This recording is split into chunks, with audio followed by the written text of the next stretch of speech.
Hello guys, আজ আমি তোমাদের সাথে ব্যাটারি ফায়ার রেসিপি শেয়ার করব।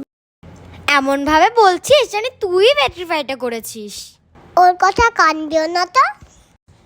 চলো গাইস, আমরা ভেটকিতে ফিরে আসি।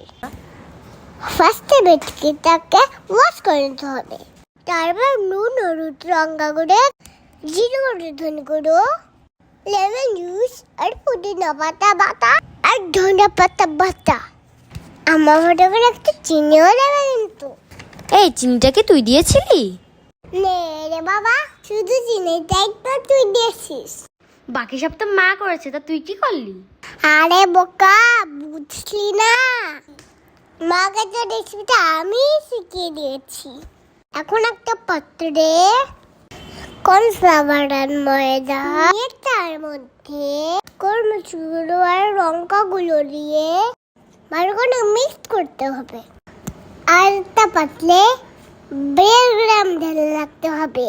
2-3 দিয়ে ভেঙে মিক্স করতে হবে। তারপরে ম্যারিনেট করা ভিত্তিটাকে ময়দা করে ডিমের গোলা চুবিয়ে আবারও ময়দা করে আবারও ডিমের গোলা চুবিয়ে এবার ব্রেড ক্রাম্বস করতে হবে।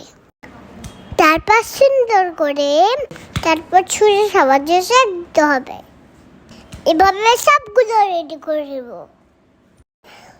তারপর গরম তেলে দিয়ে আস্তে আস্তে করে ভেজে নেব। মনে রাখবে, মিডিয়াম আছে ভাজবে কিন্তু। এই তো রেডি হয়ে গেল আমাদের ভেটকির ফ্রাই। এবার বুনুর কাজ শেষ, এবার আমার কাজ শুরু। কাশন আর টমেটো সস দিয়ে জমিয়ে খাবো।